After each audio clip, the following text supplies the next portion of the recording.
hamnat hos Salomon nästa stopp och börjar med att hålla i lite bindningar. Jajamän. Vad är det som sker här och berätta helt enkelt. Ja, men, nu står vi här med den helt nya Salomon Shift 16 MN. Superstor uppdatering för oss och en jätteviktig nyhet.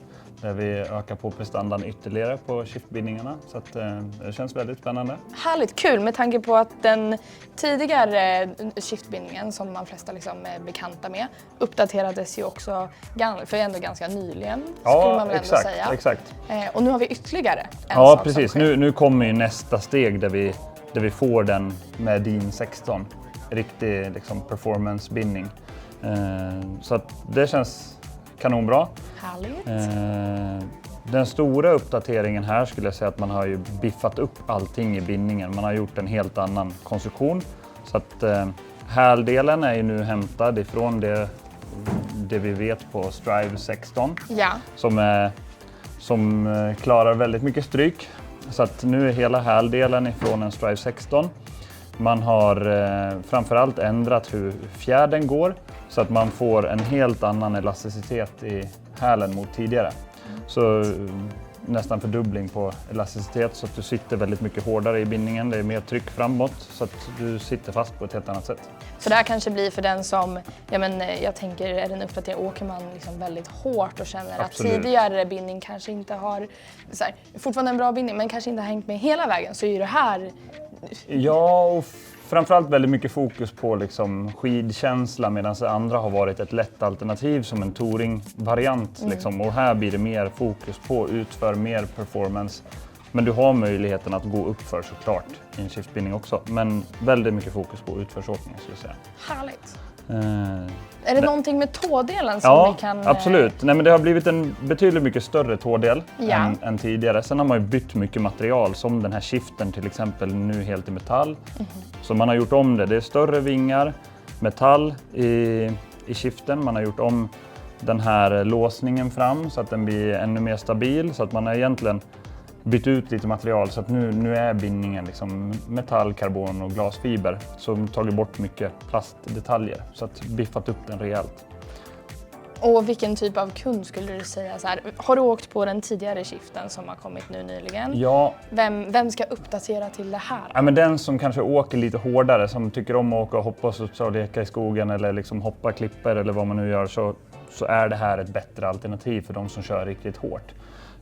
Sen är det ju åker du väldigt mycket pist och liksom det börjar bli lite slaget, det blir skillnad. Framförallt, här har vi bytt till den klassiska plattan, 3D-plattan som sitter på en Strive. Och den här är ju betydligt mycket mer dämpad, du får en helt annan känsla i bindningen än vad du haft tidigare. Utan du står stabilare på skidorna och den tar upp mer vibrationer. Förstår, så att den är en väldigt uppbiffad variant. Liksom. Härligt. Så det här är liksom, den nya blir någotlunda tyngre kan man ja, också tänka sig med tanke på materialändringarna som har skett.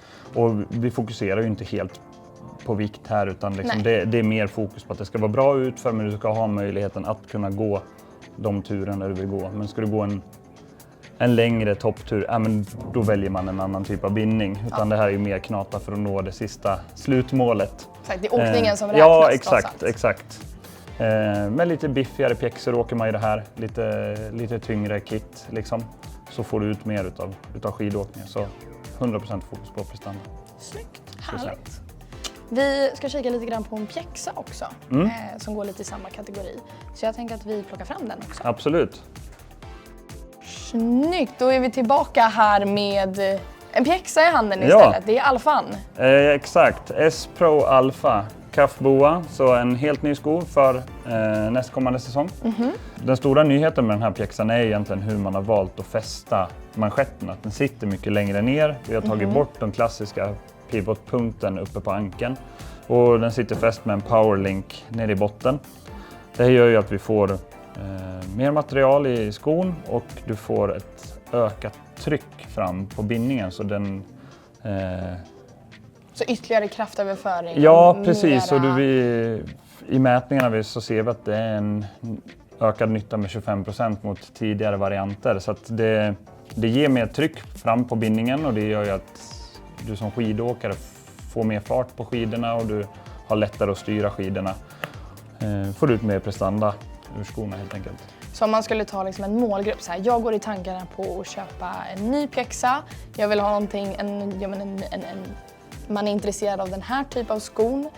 Vilken åkare, är den för alla eller är den bara för en... Nej men absolut, den här skon är ju för alla som har en fot som passar i den här 98 mm lästpjäxan. Men den lämpar sig både till liksom, mindre avancerade skidåkare upp till de allra mest avancerade skidåkarna. För den här prestandaökningen tack vare plasten, det upplever alla i skon. Och då får du ju ett spann med, jag tänkte, för det kommer ju flera fläckskalor. Så precis, där har du ju, precis. Som åkare kan du ju verkligen välja om du vill ha mycket respons eller om lite mindre passar. Och i och med att vi har ökat på mängden plast i skorna så har vi också kunnat gjort, själva plasten är tjockare, så vi har kunnat gjort skalet sprutat med mindre tryck. Det gör att skon upplevs mer väldämpad än förut. Så det är mer dämpning i skon, mer behaglig skidåkning i pjäxan nu än vad det har varit tidigare. Så att, väldigt höjd prestanda för alla typer av åkare. Känns som en väldigt bra uppdatering. Frågan är, kommer du själv byta ut till den här skon? Ja, men självklart. Härligt. Inga frågetecken där. Det låter som bra. Då får vi tacka så himla mycket. Tack Salomon. Tack.